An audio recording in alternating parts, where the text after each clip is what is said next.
Alhamdulillahirabbil alamin. Wassalatu wassalamu ala asyrofil anbiya'i wal mursalin sayyidina maulana Muhammadin wa ala alihi wa ashabihi ajmain. Amma ba'd. Alhamdulillah Bapak Ibu sekalian, Allah masih memberikan kesempatan kepada kita malam hari ini di bulan Ramadan. Kita diberikan kekuatan dan diberikan kesempatan untuk sama-sama mengkaji satu sebuah kitab, ya, yang bagi kita ini adalah kitab yang luar biasa, kitab yang memberikan pencerahan kepada kita semua bagaimana membangun sebuah ekonomi atau membangun sebuah sistem ekonomi. Eh, Bapak Ibu sekalian, minggu lalu kita sudah sedikit membahas terkait dengan bagaimana eh, kitab ini dikarang oleh Syekh Taqiyuddin An-Nabhani. Ya. Malam hari ini kita coba lanjutkan eh,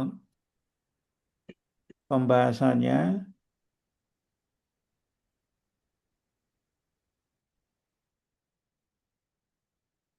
eh, kita masih membahas Nizam Iktisad fil Islam karangan Syekh Taqiyuddin An-Nabhani, ya. Di dalam pendahuluan ini mari kita coba bahas, ya, satu topik untuk bisa memahami bagaimana keunggulan kitab ini. Satu pertanyaan menarik, ya, kalau kita bicara eh, sebuah karya tulis atau sebuah karya gagasan pemikiran itu adalah di mana letak, ya, pemikiran ini. Ya, kalau ini adalah ekonomi Islam, kitab ini adalah kitab sistem ekonomi Islam, kita tentu perlu untuk bertanya di mana sebenarnya letak kitab ini pada peta pemikiran ekonomi Islam kontemporer. Ya. Eh, Minggu lalu kita sudah bahas di mana letak pemikiran ini di dalam konteks ideologi, ya, bahwa kitab ini muncul dan lahir dari ideologi Islam, ya, sehingga dia bisa berhadapan dengan ekonomi kapitalis juga ekonomi sosialis. Nah, sekarang kita akan bahas bagaimana kalau kitab ini dibandingkan dengan pemikiran ekonomi Islam itu sendiri, ya, yang lahir mungkin sama-sama dari terminologi Islam, ya. Lalu di mana letak perbedaan kitab ini? Ya, Bapak Ibu sekalian, kalau kita perhatikan beberapa teori-teori tentang ekonomi Islam, ya, atau kita boleh sebut madhab aliran ekonomi Islam kontemporer sekarang ini, kita mendapati ada tiga aliran utama, madhab utama yang sering dijadikan kajian, ya, di dunia akademik atau di dalam diskursus ekonomi Islam. Ya. Apa mazhabnya? Ada yang disebut dengan mazhab iktisoduna. Ya. Mazhab yang menggagas ekonomi itu bukan ekonomi. Atau ekonomi Islam itu beda dengan ekonomi. Tapi ekonomi Islam itu adalah iktisod. Ya. Yang menarik kitab ini juga sama judulnya. Nizamul Iktisad fil Islam. Ya. Lalu ada mazhab mainstream. Kenapa disebut mainstream? Karena mazhab ini yang paling banyak dianut di dalam pemikiran ekonomi Islam di dunia. Lalu ada mazhab alternatif kritis, ya, yang banyak melakukan kritik kepada semua mazhab ekonomi termasuk ekonomi Islam itu sendiri. Siapa tokohnya? Mazhab Iktisaduna itu tokohnya adalah Muhammad Baqir As-Sadr, juga Ali Syariati. Kita tahu ini mungkin tokoh-tokoh yang sangat dekat dengan apa, aliran Syiah. Ya.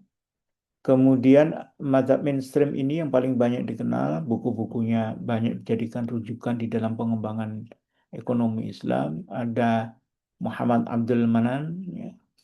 Kemudian Umar Chapra, ini yang jadi bahan rujukan pengembangan ekonomi atau perbankan syariah di Indonesia. Ada Najatullah Siddiqui, Monzir Kaf, dan Anas Zarko. Ya. Lalu mazhab alternatif kritis itu dipelopori oleh Timur Quran dan Muhammad Arif. Ya, ini bukan Muhammad Arif saya nih, ini Muhammad Arif, tokoh mazhab alternatif kritis. Ya, apa pandangannya? Ketiga, ketiga-tiganya ini memiliki pandangan yang berbeda-beda. Ya, terkait dengan ekonomi konvensional, mazhab Iqtisaduddin itu mengatakan bahwa ekonomi konvensional ini harus ditolak karena tidak sesuai dengan prinsip-prinsip iktisad. Ya. Lalu kalau mainstream ini yang paling banyak digunakan, nilai-nilai ekonomi konvensional masih dipakai, yang salah dihilangkan, yang benar ditambahkan. Ya. Jadi nilai ekonominya itu masih sama ekonomi konvensional.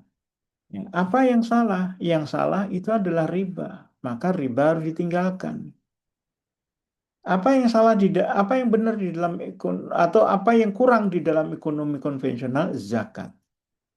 Maka mazhab mainstream itu sering disebutkan dengan rumus bahwa ekonomi Islam adalah ekonomi konvensional, lebih khusus lagi adalah ekonomi liberal atau neoklasik, dikurangi riba, ditambah zakat. Itu. Ya, jadi kita bisa memahami kenapa di Indonesia yang berkembang itu kan. Perbankan syariah bicaranya riba. Lalu tumbuh lembaga amil zakat atau badan amil zakat. Ya, jadi dua instrumen ini yang dimainkan untuk mengisi kekosongan di sistem ekonomi konvensional. Riba dikurangi, dihilangkan, zakat ditambahkan. Bagaimana kalau mazhab alternatif kritis? Semuanya dikritik. Bahkan ekonomi Islam pun menurut mereka itu masih kurang. Ya. Eh, Kaitannya dengan masalah ekonomi. Kalau iktisaduna, masalah ekonominya adalah distribusi yang tidak merata. Ini mirip dengan pemikiran Syekh Taqiyuddin An-Nabhani. Mazhab mainstream apa? Sumber daya terbatas, keinginan manusia tidak terbatas. Sama seperti ekonomi konvensional. Yang mendudukan problem ekonomi itu adalah kelangkaan, scarcity. Ya. Kenapa langka? Karena sumber dayanya terbatas. Di samping sumber daya terbatas, manusia pun memiliki keinginan yang tidak terbatas. Jadi hasilnya langka, pasti kurang. Ya, mirip pemikiran ekonomi kapitalis. Bagaimana kalau mazhab alternatif kritis? Problem ekonominya itu ya kedua-duanya harus digabungkan, bahwa distribusi ya itu masalah. Sumber daya terbatas ya, keinginan manusia tidak terbatas ya, ya sehingga problem ekonomi yang tiga itu harus diatasi menurut mazhab alternatif kritis. Lalu ada mazhab sumber hukumnya bagaimana? Sumber hukumnya kalau iktisoduna itu ya pendekatannya tersendiri. Ekonomi konvensional ditolak sama sekali, tidak boleh dipraktekkan, dan ekonomi Islam harus dibangun murni dari pemikiran-pemikiran Islam. Mazhab mainstream, metodologi ekonomi modern masih dipakai. Ya. Pendekatan syariah masuk, ya dalil-dalil syar'i digunakan, tetapi ekonomi modern yang berbasis ilmiah bisa diteliti, dikaji, dihipotesekan, ya, lalu dibangun teori-teori berdasarkan pengamatan yang ada, itu dipakai di mazhab mainstream. Sementara alternatif kritis itu mengatakan ekonomi Islam layak untuk diterapkan, tetapi harus dikritisi. Kenapa? Karena interpretasi manusia itu bisa salah di dalam memahami dalil-dalil atau wahyu dari Allah Subhanahu wa taala. Jadi harus tetap kritis ya karena memungkinkan salah. Secara metodologi, mazhab Iqtisaduna ini membongkar teori lama, artinya ditinggalkan semua. Teori-teori ekonomi konvensional ditinggalkan, mazhab mainstream itu dipakai ekonomi konvensional, lalu mazhab alternatif kritis itu harus dikritisi semua. Konvensional dikritisi, lalu ekonomi Islam pun dikritisi. Pertanyaannya, di mana letak pemikiran Syekh Taqiyuddin An-Nabhani terkait dengan sistem ekonomi Islam? Di mana letaknya? Apakah masuk di mazhab pertama, mazhab kedua, mazhab ketiga? Kalau kita kaji secara kritis, maka kita mendapatkan sebenarnya pemikiran Syekh Taqi itu tidak termasuk ke dalam tiga mazhab ini. Ya. Seolah-olah seperti mazhab Iqtisaduna, ternyata enggak juga. Karena Syekh Taqi itu juga masih menerima ekonomi konvensional yang berbasis ilmu sebagai ilmu ekonomi, bukan sebagai sistem ekonomi. Ya, tapi sistem ekonomi Islamnya ditolak. Nah, mazhab Iqtisaduna ini tidak membahas itu. Lalu apakah mazhab mainstream? Tentu tidak. Karena Syekh Taqi itu tidak menggunakan teori-teori ekonomi konvensional untuk memperkaya ekonomi Islam. Syekh Taqi murni membangun ekonomi Islam itu berdasarkan dalil-dalil syar'i, bukan berdasarkan pengamatan, bukan berdasarkan kajian dan sebagainya. Lalu apakah termasuk mazhab alternatif kritis? Enggak. Karena Syekh Taqi itu tidak mengkritisi dalil-dalil syar'i, bahkan percaya kepada dalil-dalil syar'i itu sebagai bangunan atas sistem ekonomi Islam. Ya. Jadi tidak termasuk di situ. Kalau begitu apa? Ya boleh disebut pemikiran Syekh Taqi ini adalah pemikiran yang keempat. Ya. Hanya memang tidak banyak dikaji ya secara ilmiah. Ya, nanti kita bahas. Ya. Eh, apa kira-kira yang beda ya dibandingkan dengan yang tadi selain yang tadi saya sebutkan perbedaan-perbedaannya? Misalnya terkait dengan tentang sumber daya alam. Ya, Syekh Taqi mengatakan sumber daya alam itu tidak terbatas kalau dikaitkan dengan kebutuhan pokok. Pasti tercukupi. Ya. Untuk kalau sumber daya alam dimanfaatkan di dunia ini digunakan untuk memproduksi bahan makanan, kita percaya bahwa produksi itu mampu untuk memenuhi kebutuhan itu. Kalau kebutuhan dasar, karena kebutuhan dasar itu ada batasnya. Alat pemuas kebutuhannya itu pun pasti cukup dan penelitian-penelitian juga menunjukkan tentang itu. Ya. Kalau kemudian terjadi ada kemiskinan, ada orang-orang yang akhirnya tidak mendapatkan haknya untuk memenuhi kebutuhannya, maka Syekh Taqi merumuskan barulah di situ ada problem distribusi, distribusi kekayaan. Ya. Harta itu harus didistribusikan agar tidak mengalir di orang-orang kaya saja. Maka harus ada tindakan-tindakan. Nah, tindakan-tindakan itulah yang paling kental adalah bagaimana Syekh Taqi merumuskan ekonomi Islam sebagai sebuah sistem itu adalah bagian dari kebijakan negara. Yang ini tidak banyak dibahas oleh tiga mazhab yang ada. Mazhab Iqtisaduna tidak membahas secara spesifik peran negara. Mainstream juga sama, ya. Bahkan mainstream lebih cenderung dilakukan oleh swasta. Ya, kita lihat pengembangan perbankan syariah itu ya swasta. Pengembangan zakat akhirnya banyak dilakukan oleh swasta. Negara tidak bisa tampil sebagai pihak yang dia menjalankan kebijakan itu secara utuh. Ya, apalagi mazhab alternatif kritis itu tidak membahas sama sekali. Eh, oleh karena itu, Syekh Taqi menyatakan negara itu memiliki peran sentral, ya ini khilafah di situ. Punya sistem namanya Baitul Mal. keuangan negara yang juga merujuk kepada dalil-dalil syar'i. Ya. Jadi ini yang membedakan model Syekh Taqiyuddin An-Nabhani dibandingkan dengan model-model yang lain. Jadi kalau disimpulkan bagaimana? Bahwa pemikiran Syekh Taqiyuddin An-Nabhani inilah pemikiran yang awal, yang pertama kali yang membahas ekonomi itu sebagai sebuah sistem. Ekonomi sebagai sesuatu yang harus diterapkan di dalam bentuk kebijakan-kebijakan negara, bukan hanya dilakukan oleh individu-individu. Ada yang berkutat kepada muamalahnya, ya.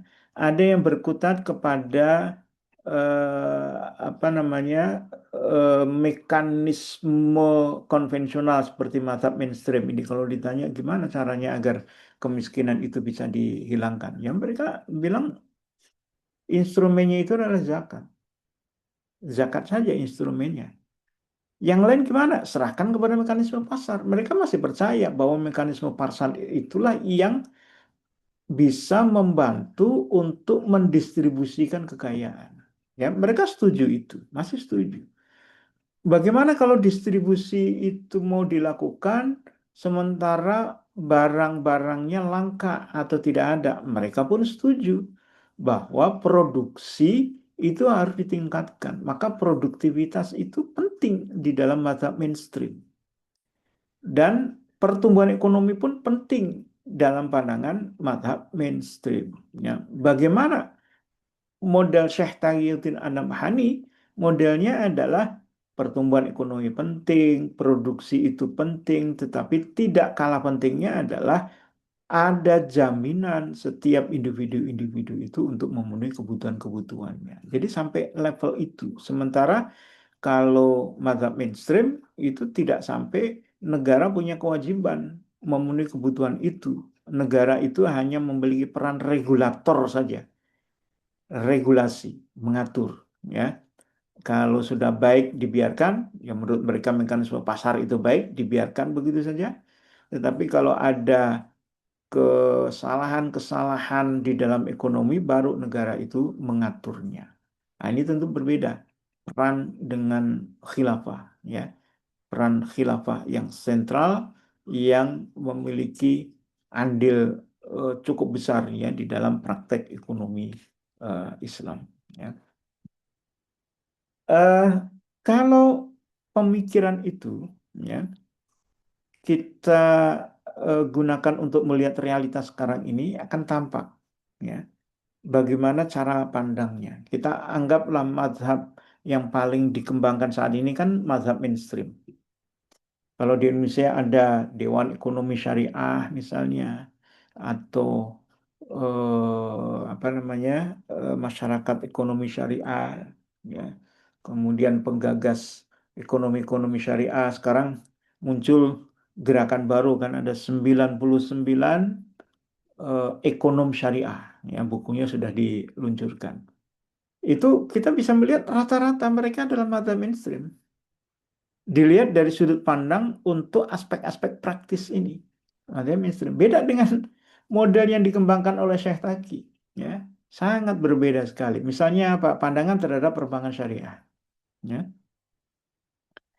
Mazhab mainstream ini sederhananya sebenarnya menerima prinsip-prinsip bank, bahwa bank sebagai lembaga apa, lembaga intermediasi keuangan, bahwa bank itu lembaga yang bergerak di sektor non-real. Mereka akui dan mereka terapkan itu.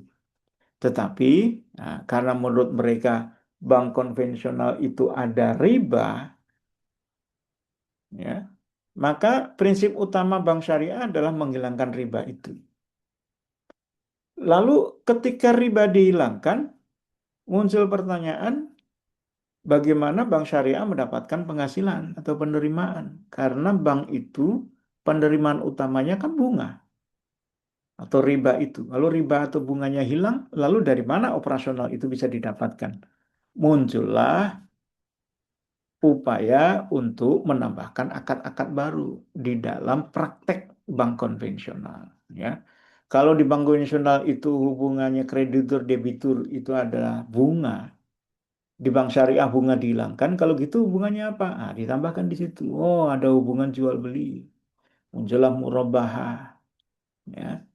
Oh, hubungannya adalah sewa. Maka muncullah ijarah muntaya bitamlik. Ya, sewa yang diakhiri dengan kepemilikan. Oh, kerjasama usaha. Maka namanya adalah syirkah. Ya, atau musyarakah. Atau mudharabah atau musyarakah mutanakisoh. Tambahin akad-akad di situ, macam-macam akadnya. Yang prinsip dasarnya adalah mereka mencoba untuk menghilangkan bunga. Tetapi sistem keuangannya, sistem keuangan di perbankan itu masih diterapkan. Ya. Bagaimana pandangan Syekh Taki ya, di dalam kitab Nizam Iktisad itu? Ya. Beliau melihat bahwa bank itu harus didudukkan kepada fungsi aslinya, yaitu apa? Intermediasi keuangan, ya, untuk lembaga yang mengalirkan uang. Ya.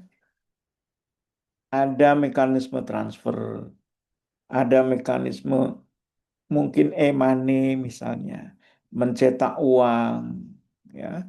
Ada fungsi-fungsi moneter yang diperankan oleh bank sentral, misalnya begitu. Maka bank posisinya seperti itu, ya. Tidak menjadi lembaga profit oriented, ya, seperti bank saat ini yang dilakukan baik swasta maupun pemerintah yang harus ada profit. Kalau bank itu ya sebagai alat penunjang saja menurut Syekh Taki, ya. Jadi kalau ditanyakan di dalam sistem khilafah itu ada bank atau tidak, jawabannya ada, tapi fungsinya berbeda. Fungsinya bukan kreditur atau debitur. Fungsinya bukan melakukan kerjasama, tapi fungsinya sekedar untuk transaksi itu bisa berjalan dengan mudah. Ada orang pengen bayar nggak pakai uang cash, nah bank tampil di situ, ya. Karena ini jasa umum saja, maka tidak diperlukan ada biaya, ya, karena dilakukan oleh negara. Lalu bagaimana prinsip-prinsip pengentasan atau prinsip-prinsip keuangan yang membantu kegiatan ekonomi? Maka dibuatlah Baitul Mal. Ya. Tapi Baitul Mal sekali lagi itu adalah lembaga negara. Maka Baitul Mal tidak memposisikan sebagai lembaga yang mencari keuntungan. Ada bantuan, diberikan kredit misalnya, bantuan oleh Baitul Mal. Tetapi ya sifatnya bantuan itu bantuan yang tanpa bunga atau tanpa riba. Ya, kasih modal 100 juta misalnya, ya dikembalikan 100 juta. Atau bahkan sebaliknya Baitul Mal itu akan memberikan subsidi atau memberikan bantuan langsung ya untuk modal, diberikan begitu saja. Itu memungkinkan di dalam Islam. Jadi posisi bank itu akan berbeda dalam sudut pandang mainstream dan Syekh Taqiyuddin An-Nabhani. Lalu bagaimana pasar modal syariah? Menurut mazhab mainstream, pasar modal syariah masih bisa dilakukan. Karena menurut mereka, syirkah itu atau PT itu sesuatu yang diperbolehkan di dalam Islam. Ya. Hanya harus di-screening dan dimurnikan. Apa yang di-screening? Tidak boleh perusahaan-perusahaan yang aktivitasnya adalah aktivitas haram ikut di dalam pasar modal syariah. Maka pabrik minuman keras, atau peternakan babi misalnya, ya, atau pabrik rokok menurut mazhab mainstream itu tidak boleh masuk di dalam listing pasar modal syariah. Ya. Kalau modal Syekh Taki gimana? Nggak ada itu pasar modal syariah. Ya, meskipun pakai syariah. Kenapa? Karena pasar modal itu basisnya adalah haram. Dia muncul dari sebuah kerjasama bisnis yang diharamkan oleh Allah Subhanahu wa taala dan Rasulnya. Ya, maka meskipun dilabeli syariah, kalau dasarnya adalah haram, ya tetap itu menjadi haram. Oleh karena itu, ketika di masyarakat muncul keinginan untuk investasi, maka investasi itu diarahkan secara langsung, tidak perlu melalui pasar modal. Ya, kalaupun ada pasar modal itu hanya sekedar sebagai sarana untuk memberikan informasi perusahaan mana yang membutuhkan modal. Cuma itu saja. Namun tidak ada yang namanya pembagian dividen atau mendapatkan keuntungan capital gain misalnya yang ada di dalam pasar modal ketika saham naik maka dia dapat keuntungan, dapat capital gain dan seterusnya. Itu tidak ada di dalam model yang ditawarkan oleh Syekh Taqiyuddin An-Nabhani. Bagaimana tentang asuransi syariah? Juga sama. Asuransi menurut mazhab mainstream itu batil, haram. Asuransi konvensional itu haram.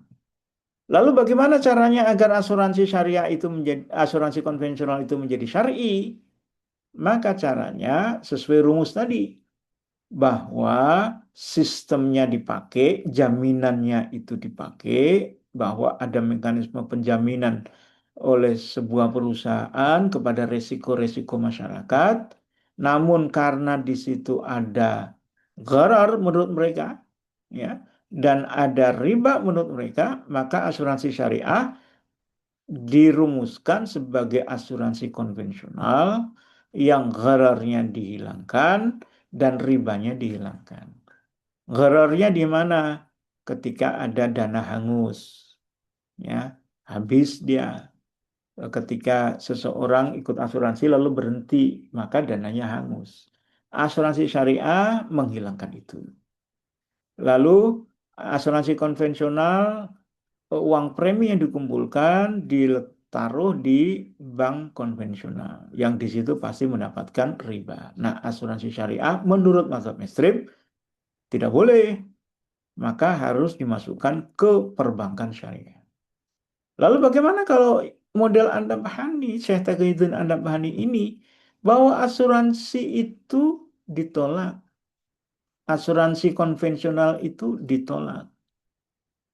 Kenapa ditolak? Karena tidak memenuhi akad dhaman, akad asuransi yang diperbolehkan di dalam Islam.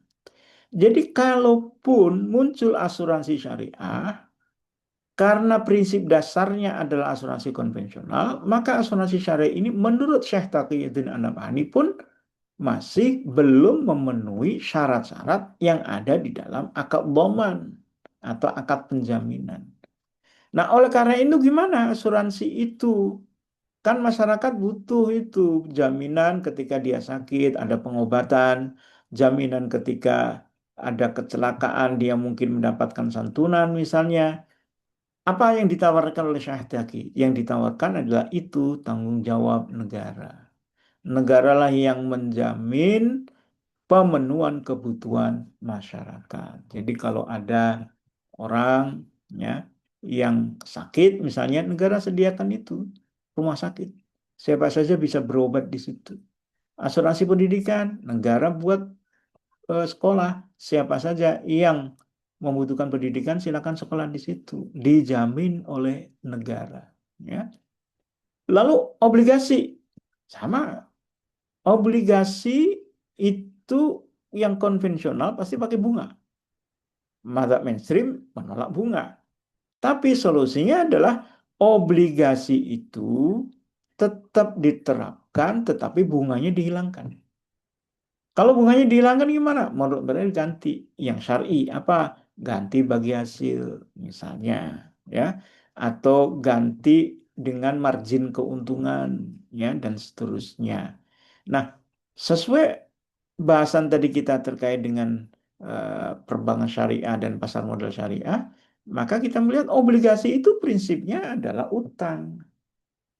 Sementara utang itu mutlak, tidak boleh ada tambahan sama sekali, meskipun disebutkan sebagai bagi hasil, sebagai profit sharing, sebagai revenue sharing. Kalau namanya tetap obligasi, maka tidak boleh ada tambahan sama sekali. Sehingga Syekh Taqi menyatakan obligasi syariah tidak akan pernah digunakan kecuali kalau negara melakukan pinjaman itu dikembalikan dengan nominal yang sama. Jadi prinsipnya adalah bantuan dari masyarakat kepada negara ketika negara membutuhkan pembiayaan tertentu, ya. Dan itu pun dilakukan melalui mekanisme baitul mal.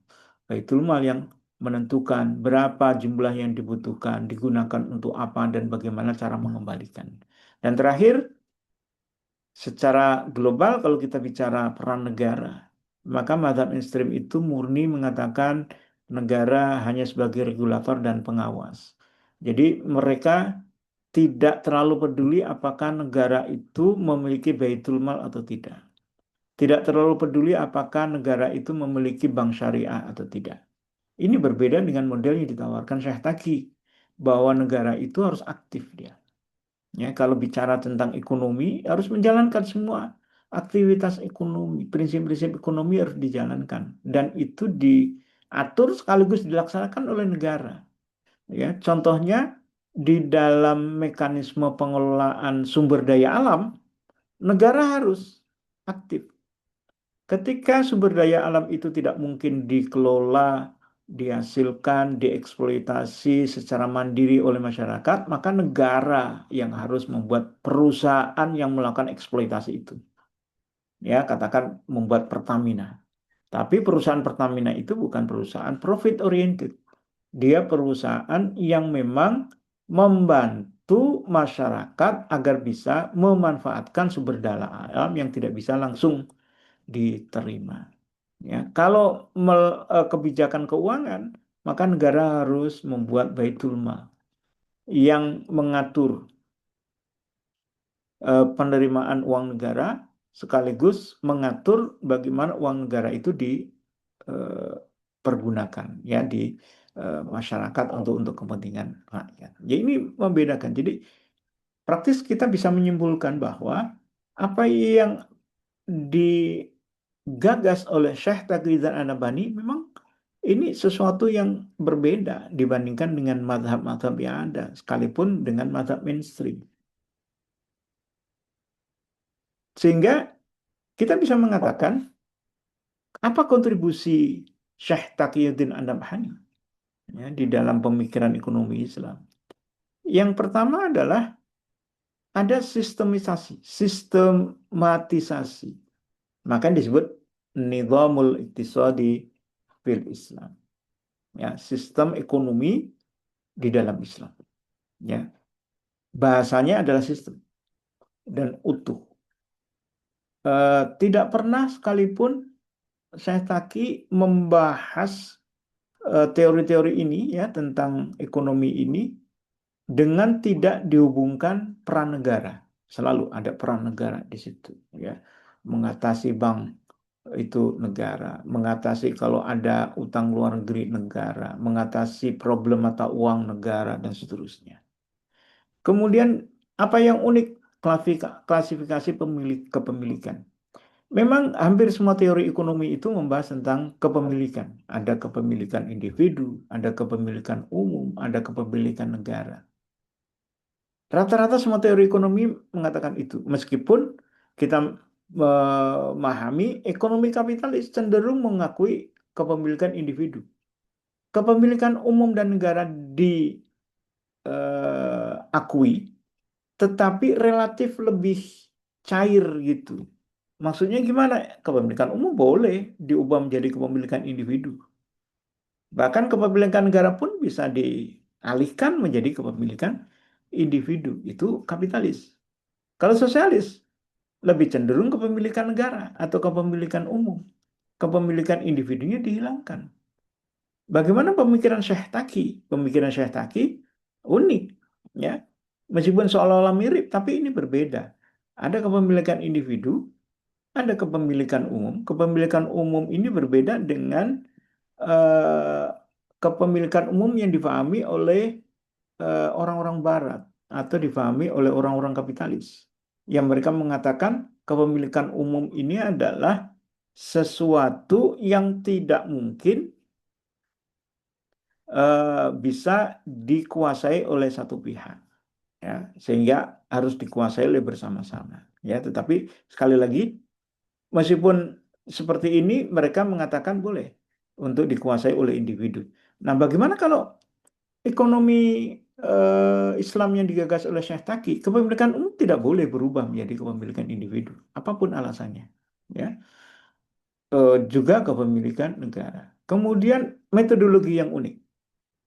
Kalau tadi kita bicara ekonomi yang lain metodologinya itu campuran, ya ada kajian. Kalau yang ekonomi Islam itu ya sedikit-sedikit diselingi dengan dalil-dalil syar'i, tapi saya menangkap dalil-dalil syar'i ini itu dimasukkan di dalam konteks untuk memperkaya nilai, bukan untuk mendudukkan ekonomi mana yang boleh, ekonomi mana yang tidak boleh. Ini berbeda dengan Syekh Taki.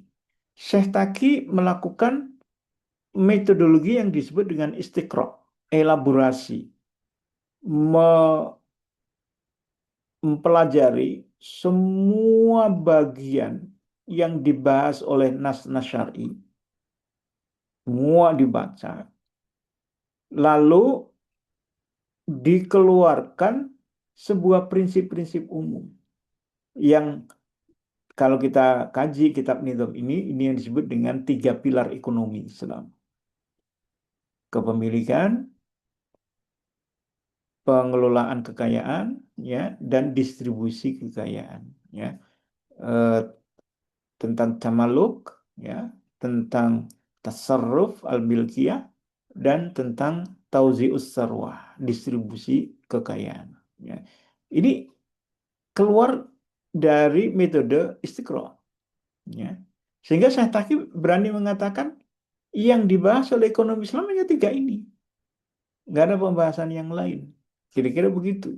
Ya. Jadi distrukturisasi, disistematisasi bahwa ekonomi Islam itu harus menerapkan prinsip-prinsip kepemilikan, pengelolaan, dan distribusi kekayaan. Lalu apa menarik yang lain? Adanya integrasi dengan politik. Ya, tadi yang saya katakan, negara itu tidak pernah lepas dibicarakan dan memiliki peran penting di dalam sistem ekonomi.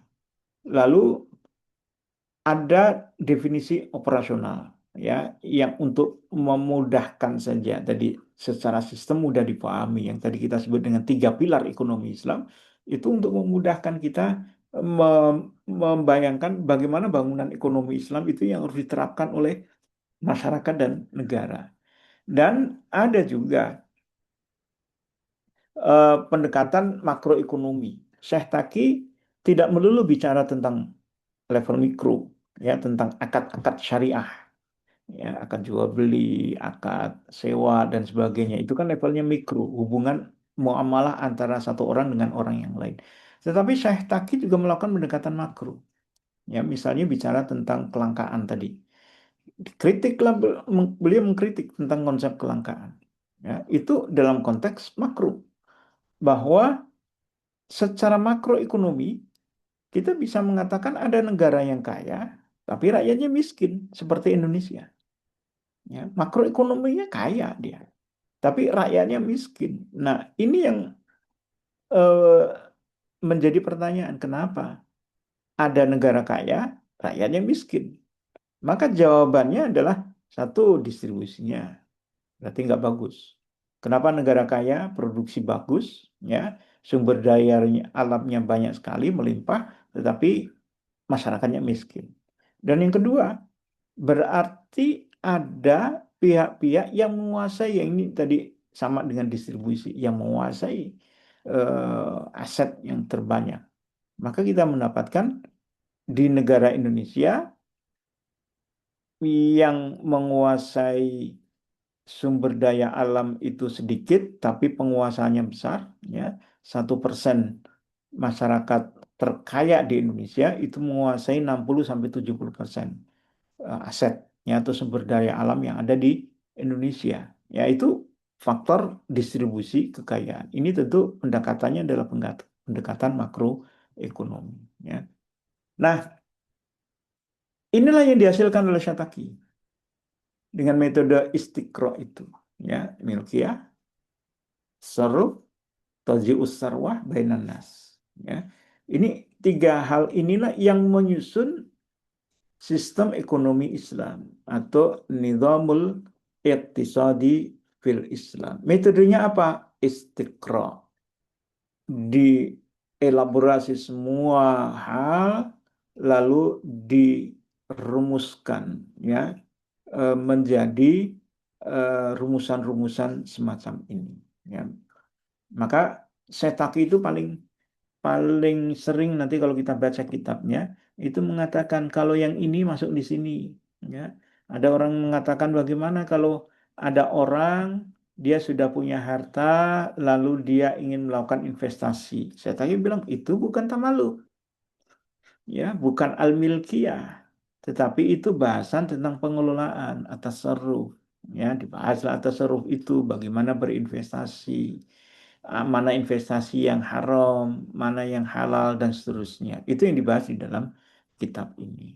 Ya, kita lihat kenapa eh, apa namanya pemikiran Syekh Taqi terkait dengan tiga jenis kepemilikan itu unik. Ya, beda dengan yang lain karena Syekh Taqi menggunakan dasar-dasar syar'i ya dalil-dalil syar'i lah itu yang digunakan untuk merumuskan ada kepemilikan itu bukan berdasarkan realitas. Kalau sistem ekonomi konvensional atau kapitalis itu kan realitas saja.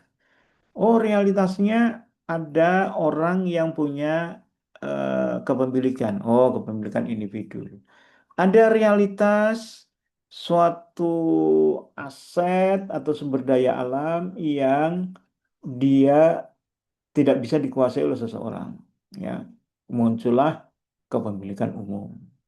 Lalu ada negara, dia punya aset, muncullah kepemilikan negara. Tapi kalau dibahas lebih detail, mereka tidak bisa membedakan secara khusus kepemilikan individu, umum, dan daulah. Mereka campur aduk. Satu dari sisi perubahan kepemilikan. Mereka bisa ubah-ubah. Kepemilikan individu bisa menjadi kepemilikan umum, ya. Atau sebaliknya, kepemilikan umum bisa menjadi kepemilikan individu, juga kepemilikan negara. Ya, itu bisa mereka lakukan tergantung realitasnya juga. Kalau realitasnya menuntut itu, ya mereka lakukan itu. Juga dari sisi pengelolaan. Kepemilikan umum itu dikelola juga diserahkan kepada masyarakat. Negara tidak turut campur. Apalagi kepemilikan individu. Semua diserahkan kepada masyarakat. Negara hanya sebagai regulator yang berhak untuk mendapatkan fee. Nah, gitu kan. Fee-nya bentuk apa? Itulah yang disebut sebagai pajak. Ya, karena kita tinggal di Indonesia harus bayar pajak. Karena kita bekerja di Indonesia harus bayar pajak. Karena kita punya rumah di Indonesia, kita harus bayar pajak. Nah, gitu. Ya. Lalu digunakan untuk apa? Macam-macam dan tidak ada aturan rigid. Berbeda dengan model yang dikembangkan oleh Syekh Taqiyuddin An-Nabhani. Kepemilikan individu itu sudah khusus. Ya. Kepemilikan umum itu juga tertentu. Ya. Al-Muslimuna syuraka'un fis salas. Ya. Kepemilikan negara itu pun sudah diatur. Ya. Ada pajak, ada atau kharaj, ya, ada jizyah, ada fee, ada ghanimah. Itu sudah diatur secara khusus. Digunakan untuk apa? Secara khusus juga. Kepemilikan umum tidak boleh digunakan untuk membiayai operasional negara. Kepemilikan umum tidak boleh digunakan untuk individu tertentu saja. Tidak boleh. Ya misalnya nih, ada kebun sawit, ya, yang lagi ramai sekarang. Disebut hak guna lahan. Hak guna lahan itu kan berarti kepemilikan umum. Dia dimiliki oleh masyarakat secara umum. Lalu dikelola individu, menghasilkan sesuatu. Nah, hasilnya itu diberikan kepada individu tertentu itu saja. Nah, itu tidak boleh. Kepemilikan umum di dalam Islam harus bisa didistribusikan secara merata kepada rakyat sebuah negara itu, ya. Misalnya hasil tambang, ya hasilnya dibagi merata. Gimana kalau nggak bisa merata? Ya mungkin dijual dulu, ya bensin premium misalnya dijual. Hasilnya itu apa? Balik lagi ke masyarakat, bukan digunakan untuk operasional negara. Ini yang unik nih.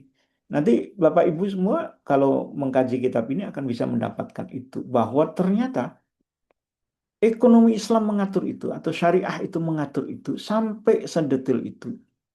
Dan itu pula yang dipraktekkan dulu di zaman Rasul, di zaman Khulafaur Rasyidin, dan sampai khalifah-khalifah setelah itu diterapkan yang model begini, ya. Nah, kalau kita bandingkan dengan mazhab lain atau dengan ideologi lain, ya, maka kita bisa melihat kapitalisme itu kepemilikan individu yang utama, sosialisme kolektif yang utama. Iktisaduna tidak membahas kepemilikan. Mazhab mainstream pribadi diakui, tapi dibatasi oleh syariah, tidak membahas kepemilikan umum. Mereka hanya membahas ada hak bagi kepemilikan individu. Apa itu? Zakat. Kan itu. Tidak boleh berbuat curang.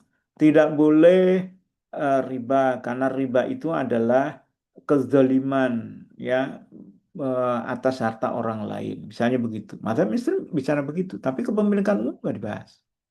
Bagaimana kalau Syekh Taki? Ada kepemilikan individu, umum, dan negara. Nah, karena ada tiga kepemilikan ini, negara akhirnya aktif.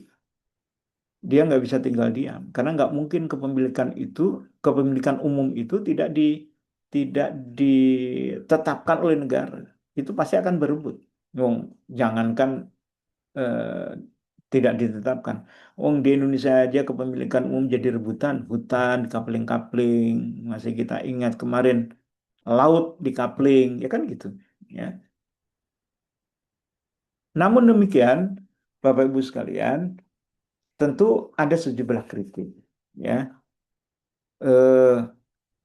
ada yang mengatakan bahwa Syekh Taki itu mengabaikan maqasid syariah. Memang betul, dalam konteks Syekh Taki itu tidak membahas sistem ekonomi Islam itu dengan pedoman maqasid syariah. Ya. Maksudnya gimana? Tidak mengatakan misalnya riba kenapa dilarang? Karena nggak adil. Itu kan maqasid syariah. Kenapa apa namanya korupsi dilarang? Karena begini, ya, karena tidak sesuai dengan tujuan syariah. Syekh Taki tidak menggunakan itu, tetapi Syekh Taki menggunakan dalil-dalil yang dia sifatnya terperinci khusus untuk itu. Jadi ketika membahas apakah bank syariah itu mau dikembangkan atau tidak, bukan berdasarkan apakah ada tujuan syariah yang bisa dicapai. Oh, untuk pengembangan ekonomi, maka kembangkan. Meskipun ada beberapa hal yang tidak mengikuti prinsip-prinsip syariah. Tapi kalau Syaitaki tidak lihat dari situ. Ya, meskipun seolah-olah ada tujuan syariah untuk pengentasan kemiskinan misalnya, maka tidak boleh sekalipun pengembangan ekonomi Islam itu melabrak, ya, apa aturan-aturan Islam yang sifatnya terperinci. Lalu ada yang mengatakan kaku, kurang visible, ya. Tadi misalnya ekonomi konvensional ditolak, ya, kaku ini tidak mau menerima teori-teori apapun dari ekonomi konvensional, teori tentang mekanisme pasar, teori tentang apa namanya akumulasi modal, tidak diterima semuanya. Ini kaku sekali. Ya mungkin istilah sekarang golongannya itu golongan apa namanya eh, rigid dia, ya. Kaku, apa namanya itu, jadi lupa, eh, saklek, ya, dia saklek gitu. Orang bilang begitu, tapi tentu kita katakan syariah itu ya seperti itu. Syariah itu harus saklek. Ketika syariah itu mengatakan A, maka harus ikuti A. Kalau syariah itu tidak memberikan ilat, ya, maka jangan lakukan analogi, jangan lakukan kias. Ya, ini yang ditentang oleh Syekh Taqiyuddin. Banyak sekali pengembangan ekonomi Islam itu menggunakan analogi-analogi yang tidak pada tempatnya. Ya, menggunakan metode kias yang tidak pada tempatnya. Asuransi itu dikiaskan dengan apa, misalnya.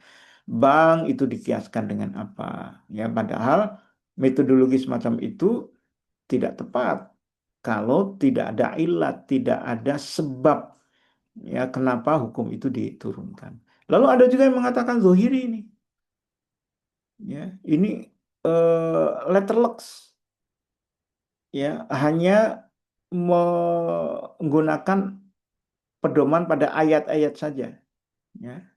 Apa jawaban kita? Ya harus begitu. Kalau ayatnya menunjukkan itu, ya itu yang harus kita lakukan. Tidak boleh kita memperluas makna dari ayat-ayat kalau apa namanya ayat itu tidak menunjukkan ke arah sana.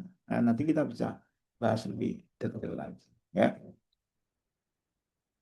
Lalu kalau ditanyakan, ya, kenapa kok eh, pemikiran Syekh Taqiyuddin An-Nabhani yang menurut kita luar biasa itu tidak menjadi arus utama, tidak menjadi mainstream ya di dalam diskusi ekonomi Islam. Maka tentu banyak alasan. Ya. Ada alasan metodologi ya yang diklaim ini bukan metodologi ilmiah karena Syekh Taki tidak pernah menggunakan studi-studi statistik ya untuk mendukung kesimpulan hukum ya. Jadi wajar kalau buku Syekh Taki ini itu tidak masuk ke dalam ranah akademik ya. Kemudian mazhab ya yang diakui di dalam eh, teori ekonomi itu tiga madhab tadi ya. Madhab apa namanya iktisaduna, madhab mainstream dan madhab alternatif kritis. Tiga itu karena ketiganya itulah yang dianggap layak ya untuk didiskusikan dalam akademik ya. Lalu ini afiliasi politik kita tahu ya. Sering seseorang eh, khawatir atau takut untuk mempraktekkan itu karena takut dituduh terkait dengan politik tertentu. Ya. Bahkan ada yang mengatakan ya politik itu tidak boleh masuk dalam dunia akademik. Sementara buku Syekh Taqiyuddin An-Nabhani ini kental dengan nuansa politik. Dorongan agar negara berperan secara politik ya mengatasi problem-problem ekonomi itu kan politik. Dan itu dianggap apa namanya menghambat ya di dunia akademik itu melakukan kajian atas kitab ini. Kemudian nggak ada institusi yang mendukung ya karena kita tahu Syekh Taki ini ya dari partai politik ya. Maka tidak ada institusi yang mendukung seperti IDB. IDB ini yang mendukung mazhab mainstream, yang mengembangkan mazhab mainstream ya IDB Islamic Development Bank atau Universitas Barat. Ya kita tahu banyak sekali universitas-universitas konvensional yang membuka eh, apa namanya jurusan-jurusan ekonomi Islam. Ya misalnya di Inggris, di Amerika itu ekonomi Islam itu menjadi tidak hanya mata kuliah, tetapi menjadi bidang kajian tertentu.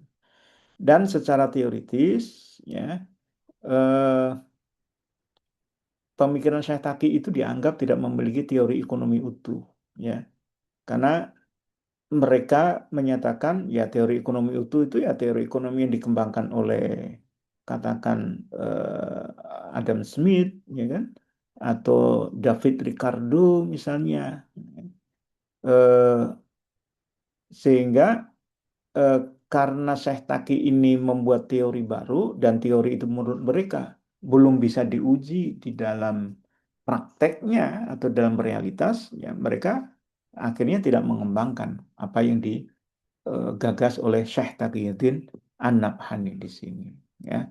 Nah, yang terakhir Bapak Ibu semua eh, maka disinilah apa namanya peran kita barangkali ya bagaimana gagasan-gagasan Syekh Taki ini itu bisa tahap awal itu dikaji, ya. Kemudian yang kedua, ya tentu bisa dipraktekkan karena kitab ini bukan kitab kajian atau bukan kitab teori, tapi ini adalah kitab praktek, ya. Di ranah akademik, ya kita harus banyak mendiskusikan ini. Bisa diuji, ekonomi Islam itu bisa diuji, ya. Tetapi metode ilmiah tidak kita gunakan untuk membangun kerangka ekonomi Islam. Tapi Islam itu bisa dibuktikan, bisa diuji, ya, bisa didiskusikan, ya, melalui penelitian, melalui jurnal-jurnal dan sebagainya. Lalu di kebijakan kita bisa lakukan sejak sekarang sebenarnya, meskipun nadanya dianggap sebagai kritik, ya, advokasi di situ kita mengkritik kebijakan dengan pola kebijakan yang digagas oleh Syekh Taqiyuddin An-Nabhani. Ya misalnya menarik nih tentang MBG misalnya. Ya. Eh, apakah kita bisa kupas berdasarkan pemikiran beliau? Bisa. Dalam konteks apa? Di dalam konteks jaminan negara kepada rakyat.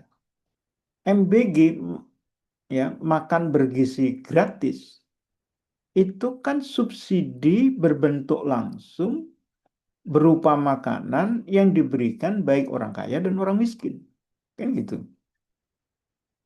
Apakah ini dibahas dalam kitab Nizam Iktisad? Iya. Syekh Taki mengatakan bahwa kebutuhan pangan itu diberikan dengan cara tidak langsung. Maksudnya gimana tidak langsung? Kalau ada orang miskin, kasih kerjaan agar dia bisa dapat makanan. Jadi tidak dikasih makanan langsung. Kalau dia miskin, tidak bisa kerja karena cacat dan sebagainya, maka negara bantu. Boleh kasih MBG, bahkan bukan MBG, ya. Bukan hanya makan siang, tapi sarapan kasih, kemudian siang dikasih, malam dikasih, gitu. Ya. Tapi kepada siapa? Orang miskin, kepada orang yang membutuhkan, kepada orang yang tidak sanggup untuk memenuhi kebutuhannya sendiri. Jadi nggak ujuk-ujuk langsung diberikan kepada semuanya yang menghabiskan ratusan triliun setiap hari, ya, untuk memenuhi MBG di situ, ya. Jadi kita bisa dekati dari level kebijakan. Nah, di dalam konteks dakwah kita diharapkan untuk mendorong penerapan ekonomi Islam secara total melalui dakwah ideologis. Kita katakan tidak mungkin ekonomi itu dibangun berdasarkan ideologi lain selain Islam. Dan kita membutuhkan kesadaran masyarakat melalui dakwah itu. Kalau masyarakat sadar, secara personal dia mulai praktekkan ekonomi Islam di ranah kehidupan individunya, lalu mendorong agar negara itu bisa menerapkan sistem ekonomi Islam secara total. Dan kita yakin sebenarnya negara itu bukan negara demokrasi, ya, bukan pula negara sosialis, tetapi negara itu adalah negara yang memang menerima ideologi Islam sebagai ideologi satu-satunya. Negara apa itu? Ya jawabannya adalah Daulah Islam atau negara khilafah. Ya, barangkali begitu, Ustadz Norman. Ini sebagai bahan diskusi kita. Jadi kesimpulannya kita bisa eh, mendapatkan pemahaman semoga ya bahwa kitab ini adalah kitab yang luar biasa. Kitab pertama yang menjadi aset kekayaan intelektual umat, ya. Sehingga kitab ini bisa dijadikan sebagai model baru yang kita tawarkan. Kalau disebut sebagai manifesto, inilah manifesto yang bisa kita tawarkan kepada masyarakat, ya. Karena selama ini kita menggunakan ekonomi kapitalis konvensional yang nggak ada hasil apa-apa, ya, makin melebar jurang, ya, kemiskinan, ya. Barangkali gitu, saat Nurman, Bapak Ibu sekalian, silakan kalau ada yang perlu didiskusikan. Ini sudah malam ternyata nih, nggak kerasa. Ya. Baik, saya kembalikan kepada Ustadz Nurman.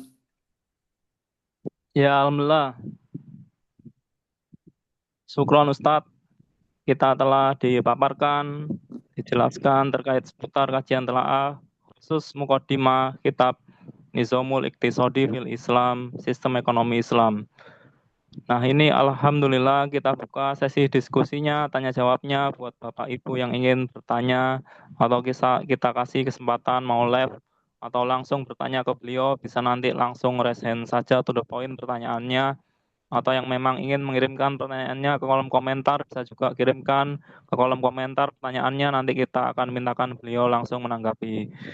Baik, kami berikan kesempatan buat yang bertanya langsung juga boleh.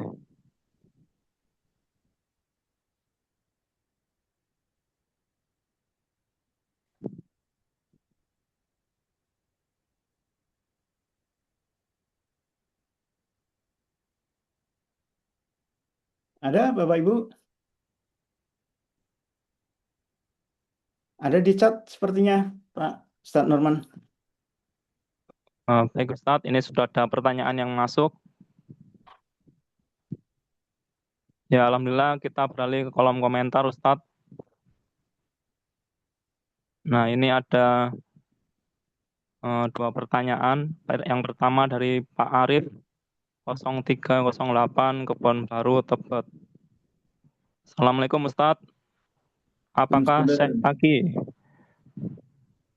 Apakah Syekh Taki juga menjelaskan langkah-langkah dalam penerapan sistem ekonomi Islam?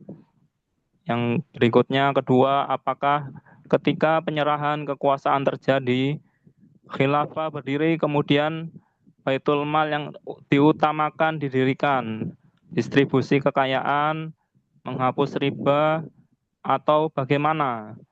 Apa saja yang dilakukan? Baik, terima kasih Pak Arif. Pertanyaan ini luar biasa ini. Apakah langkah-langkahnya itu sudah dijelaskan oleh Syekh Taki? Oh iya, ya. Ini konsekuensi bahwa kitab ini sekali lagi itu bukan kitab teori, ya, yang hanya dibahas di level akademik. Tapi ini kitab yang memang diarahkan untuk dipraktekkan. Maka pasti Syekh Taki menjelaskan langkah-langkahnya. Itu yang disebut sebagai torikoh, ya, metode untuk menerapkan. Ada pemikirannya, ada metode untuk menerapkannya. Nah, untuk menerapkannya itu bagaimana? Tergantung konteksnya. Kalau kita bicara secara umum tentang sistem ekonomi Islam, yang tadi kita bicarakan, sistem ekonomi ini tidak mungkin berdiri secara utuh tanpa ada institusi yang menjaga.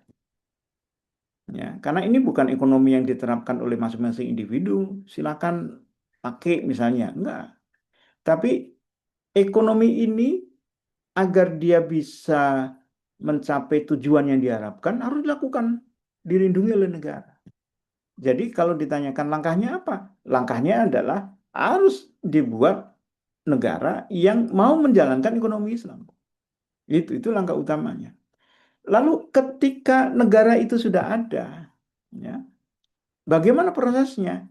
Itu pun dijelaskan, ya, oleh Syekh Taki. Misalnya, kalau tadi ditanyakan riba gimana? Ya langsung saat itu juga dihapus.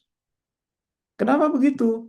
Karena metode penerapan hukum Islam yang diajarkan oleh Syekh Taki itu adalah metode penerapan yang inkilabiyah, yang revolusioner, yang seketika, tidak boleh diterapkan secara parsial. Ya, oh ini dulu, oh ini dulu, enggak. Tapi saat itu juga harus dilakukan meskipun ada beberapa hal yang itu belum mungkin dilakukan, tapi bukan berarti ditinggalkan. Belum mungkin dilakukan bukan berarti ketika itu kewajiban. Kalau kewajiban saat itu juga harus dilakukan. Riba misalnya haram, maka saat itu juga negara harus declare bahwa negara ini tidak lagi mengakui adanya hutang berbasis riba. Maka siapa saja negara lain yang masih menginginkan riba dibayarkan, maka dengan ini ditegaskan negara tidak akan bayar. Nah, gitu riba. Lalu tadi misalnya pasar modal gimana nih? Kan problem utama sekarang ini di ekonomi konvensional kan pasar modal. Karena pasar modal itu tidak layak berdiri secara syar'i, maka harus ditutup. Negara pasti tutup. Kepemilikan umum, bagaimana dengan konteks kepemilikan umum yang sekarang banyak dikuasai oleh swasta? Minyak swasta, emas swasta, ya dan sebagainya. Apa yang dilakukan negara? Saat itu juga dikuasai oleh negara dan dikelola oleh negara.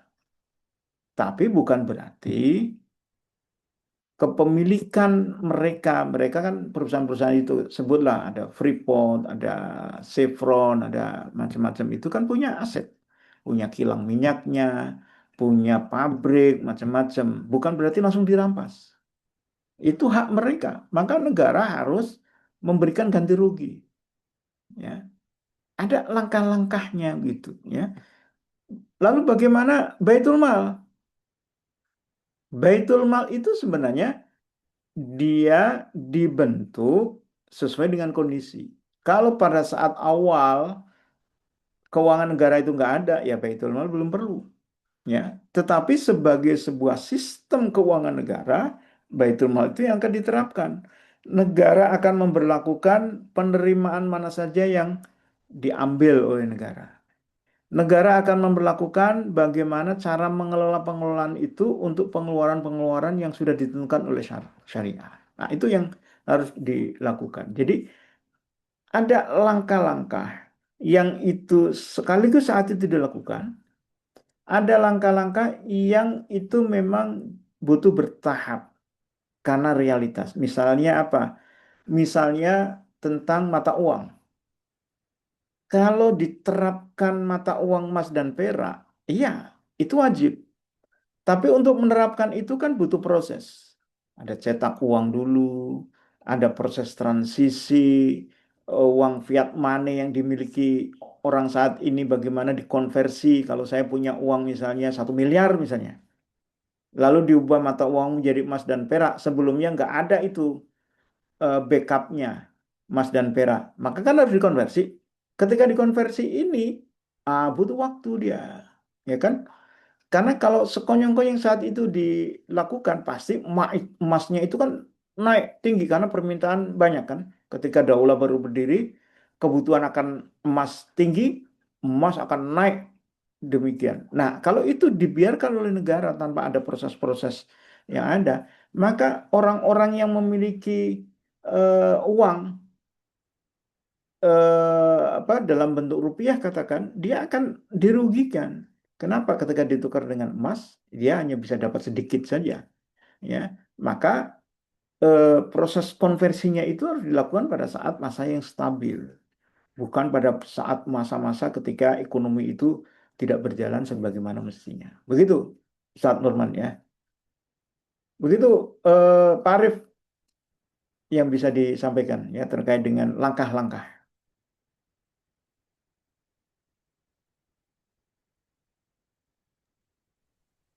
Ya, alhamdulillah, syukron Ustadz. Semoga menjawab Pak Arif. Kemudian selanjutnya dari Ibu Nina atau Ustazah Nina. Bagaimana masyarakat akan menerima perubahan sistem ekonomi bila mereka merasa lebih baik sistem hari ini? Ada yang berkata bahwa bunga itu adalah kebaikan dari bank.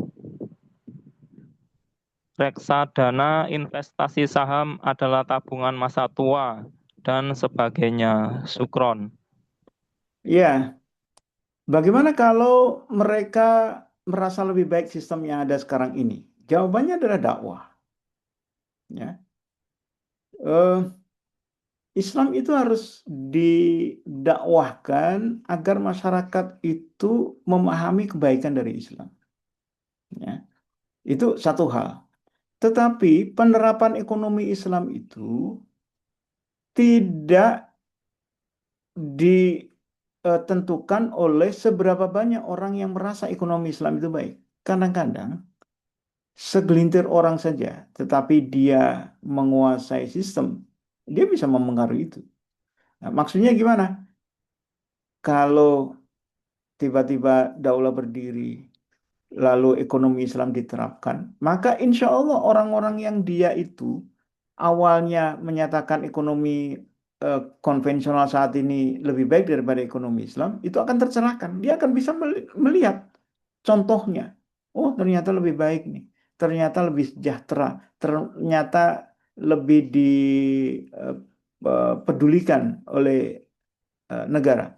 Mereka bisa membandingkan sekarang ini kan, gimana negara nggak peduli, ya ada kemiskinan, ada apa namanya, sekarang lagi ramai perjanjian perdagangan antara Indonesia dan Amerika, ya seolah-olah rakyat melihat ini negara model apa ini, ya ketika rakyatnya teriak-teriak nggak dipedulikan sama sekali, ya lalu ada yang mengatakan bunga itu untuk kebaikan, itu kebaikan dari bank, reksadana itu investasi untuk tabungan masa depan. Ini yang tadi saya bilang, asumsi, persepsi, dan makosid seolah-olah sebagai makosid syariah itu jadikan sebagai pijakan untuk menentukan apakah aktivitas ekonomi itu mau dilakukan. Ya, kalau orang diberikan kesempatan untuk memberikan alasan, maka zina pun bisa diberikan alasan. Ya, coba kalau orang-orang yang berzina itu kenapa berzina? Ya. Kan mereka bisa membuat seribu kali alasan. Zina itu begini. Ya, daripada saya punya istri, nanti KDRT, kan lebih baik zina sekali, udah selesai. Misalnya gitu. Orang seolah-olah, oh baik ini kan gitu. Ya, sama ini riba, riba kebaikan. Kalau tanpa ada bunga, ini kayaknya bisnisnya nggak tumbuh ini. Kalau nggak ada bank ini rasa-rasanya investasinya tidak bisa berjalan, tidak bisa buat rumah, tidak bisa punya mobil. Jadi itu baik bank itu. Akhirnya, oke. Nah, ini berbeda dengan prinsip Islam. Prinsip yang diajarkan oleh Syekh Taqiyuddin bahwa prinsipnya adalah nasyari. Sekali nasyari mengatakan riba haram, maka tinggalkan. Meskipun orang bilang ada kebaikan, ada manfaat ya dari aktivitas riba itu. Reksadana juga sama. Ya, ini tabungan gitu, ya. Tapi sekali eh, Islam mengatakan investasi saham itu haram, ya maka harus ditinggalkan. Ya, ya kira-kira begitu, Ustaz Norman ya terkait dengan pertanyaan ini. Barangkali begitu, Ibu Nina ya. Baik Oh Ustadz, masih masih beberapa, ini masih banyak nih. syukron Ustadz. Ya, Ada 3 pertanyaan lagi Ustadz. Apakah dilanjutkan? boleh saya jawab langsung sekilas saja ya. Oh ya, baik Ustadz. Boleh. Ya, jadi ada pertanyaan dari Pak Taufik. Di negara ini kita akan menerapkan sistem ekonomi Pancasila. Konon katanya mendistribusikan harta untuk masyarakat miskin. Contohnya gas LPG 3 kilo untuk rakyat miskin, subsidi BBM listrik dan sebagainya. Apakah boleh mengkompromikan, memanfaatkan sistem ekonomi yang ada? Satu, yang harus dipahami, ini bukan distribusi. Ya. Distribusi bukan begini. Distribusi kekayaan itu adalah negara memberikan jaminan semua rakyat memiliki kesempatan untuk mendapatkan pekerjaan atau mendapatkan harta. Itu distribusi. Bukan BLT. BLT itu distribusi makna sempit. Ya. Jadi distribusi kekayaan itu gimana? Jangan sampai ada riba, karena riba itu menghambat distribusi. Gitu. Jangan ada pasar modal. Karena ternyata pasar modal itu menyerap 95% dari kekayaan sebuah negara. Atau 95% uang negara. Diputer di pasar modal. Yang menyebabkan sektor realnya nggak kebagian. Nah, ketika pasar modal ditutup, itulah distribusi. Yang dimaksud di dalam distribusi itu. Jadi, itu yang pertama yang harus dipahami. Kemudian yang kedua, apakah boleh memanfaatkan sistem ekonomi yang ada, mengkompromikan? Tergantung konteksnya. Kalau di zaman, kalau pada saat daulah itu ada, tidak boleh. Ya. Tidak boleh negara itu hanya memberikan subsidi kepada rakyat miskin saja untuk kepemilikan umum. Kenapa? Karena kepemilikan umum itu milik orang kaya juga. Gas itu milik semua orang. Gitu. Ya, satu. Yang kedua, kalau itu terjadi sekarang, ya, bagaimana posisi kita? Maka posisi kita itu seperti hidup di masyarakat jahiliyah waktu itu.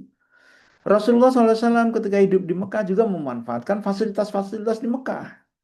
Jalan dipakai kan gitu. Kemudian mendapatkan kadang apa namanya mendapatkan beberapa fasilitas yang ada di Mekah saat itu, ya.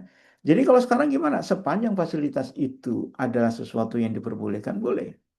Kita misalnya mendapatkan subsidi sekolah gratis, misalnya dari negara, boleh dimanfaatkan, ya.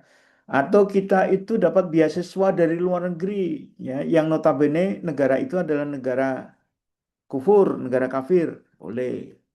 Ya, jadi ini yang harus difahami terkait dengan distribusi dan memanfaatkan kekayaan yang didistribusikan oleh sistem ekonomi yang ada sekarang ini. Ya. Kemudian berikutnya, mengapa Syekh Taki tidak berupaya membawa sistem ekonomi Islam versi beliau kepada para penguasa di negeri-negeri Muslim, Ustaz? Jawabannya, kata siapa tidak berupaya? Udah berupaya lewat dakwah ini, ya. Kita kajian seperti ini ya dalam rangka untuk mensosialisasikan ide-ide ini. Kalau kepada penguasa gimana? Kita berikan semua. Kalau sekarang ada yang namanya Rismon yang membagi-bagikan buku putihnya itu ya kepada penguasa, bagaimana Syekh Taki berikan itu ketika ada peristiwa politik, maka eh, Hizbut Tahrir itu datang kepada mereka untuk menawarkan itu. Ya, apakah itu terjadi di Iran? Ya, kalau disebut di sini di Arab Saudi, di Iran. Ketika di Iran itu dulu terjadi peralihan kekuasaan, ya, ke Ali Khomeini, datang itu ditawarkan mau nggak menerapkan sistem Islam, termasuk di dalamnya adalah sistem ekonomi Islam. Ya, kalau idenya gimana? Ya tentu diberikan juga lah itu kitab-kitabnya, karena kitab-kitab itu bisa diakses oleh siapa saja. Ya, Arab Saudi pasti sudah disampaikan. Ya. Irak pernah disampaikan. Eh, apa namanya? Sekarang ini Suriah misalnya disampaikan juga. Tapi memang barangkali Allah belum mengizinkan sistem Islam itu untuk diterapkan. Jadi ketika sekarang belum diterapkan sistem ekonomi Islam versi Syekh Taqiyuddin, bukan berarti belum pernah disampaikan kepada mereka. Barangkali begitu ya. Apakah tidak bisa diimplementasikan tanpa sentralisasi atau khilafah? Bisa, tetapi parsial. Kalau parsial, kita yakin tidak akan memenuhi tujuan utama iktisad, ya. Kosdun dari kata kosoda itu artinya tujuan. Apa tujuannya? Kesejahteraan. Semua sistem ekonomi itu tujuannya kesejahteraan. Bagaimana mengelola sumber daya, gitu kan? Kalau kita bahas tentang teori ekonomi, mengelola sumber daya agar bisa memberikan kesejahteraan, pemenuhan kebutuhan. Apakah bisa? Bisa, tapi parsial.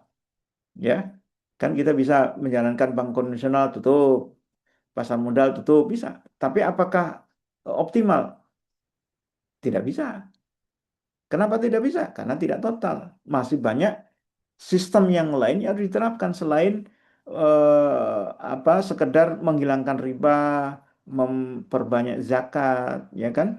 Masih banyak hal lain yang harus dilakukan. Mata uang, siapa yang berani? Mata uang itu yang berlaku negara.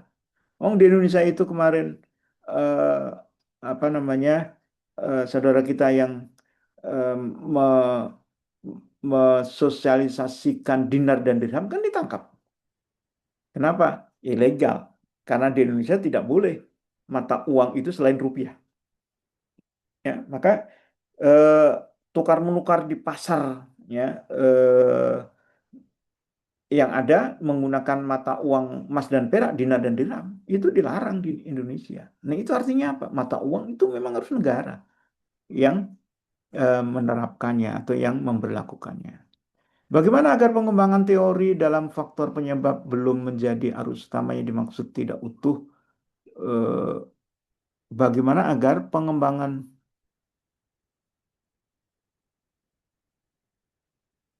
teoretik dalam faktor penyebab belum menjadi arus utama yang dimaksud tidak utuh, Ustaz? Apakah berarti ada sistem ekonomi yang lebih utuh? Bukan begitu maksudnya. Jadi, kenapa sistem ekonomi Islam yang digagas oleh Syekh Taqiyuddin An-Nabhani ini itu belum bisa dikembangkan secara teoritik, ya, karena pendekatannya berbeda. Akademik pengembangannya dengan metode akademis. Sementara Syekh Taki pendekatannya adalah pendekatan syar'i, ya, melalui proses istihad, melalui proses istimbat hukum. Ya, hukum itu dikaitkan dengan nas-nas tertentu, ya. Dan ini sulit masuk di dunia akademik kecuali akademik Islam, ya, di IAIN misalnya. Kalau di dunia ekonomi konvensional sulit untuk diterima. Jadi bukan artinya ada sistem ekonomi lain yang lebih utuh. Kalau disebut sistem ekonomi lain yang lebih utuh, ada. Kapitalis itu utuh, sosialis itu utuh, tapi tidak semua sistem ekonomi yang utuh itu benar. Ya, sistem ekonomi kapitalis utuh, dia lengkap dia. Perangkatnya lengkap, mulai dari instrumen ekonominya ada, tujuan ekonominya punya, problem ekonominya mereka definisikan, strateginya mereka buat, ya, utuh dia dan dilakukan oleh negara utuh. Hanya sistem ini sistem yang batil. Maka keyakinan kita tidak akan mungkin sistem ekonomi kapitalis ini memberikan kesejahteraan kepada seluruh masyarakat. Nah, kira-kira begitu Ustadz Nurman. Barangkali itu yang bisa disampaikan, bisa dikomentari dari pertanyaan-pertanyaan itu. Semoga bisa sedikit menjawab, ya, dan barangkali nanti insya Allah kita akan lanjutkan diskusi di lain kesempatan dengan topik-topik lain. Kita masih membahas mukodimahnya saja. Mukodimah ini secara khusus sebenarnya melihat ekonomi itu dari sisi filosofisnya, ya, dikaitkan dengan ekonomi kapitalis dan sosialis. Nanti kita akan coba bedah satu persatu. Insya Allah tadi kita sudah membedah jika dibandingkan dengan teori-teori ekonomi Islam yang ada, bahwa kita mendapatkan ini memang kitab ini khusus, ya. Barangkali begitu Ustaz Nurman yang bisa disampaikan. Bapak Ibu sekalian, mohon maaf jika ada kekurangan. Insya Allah kita diberikan umur panjang dan kita bisa lanjutkan dengan topik-topik berikutnya. Barangkali begitu Ustaz. Ya, alhamdulillah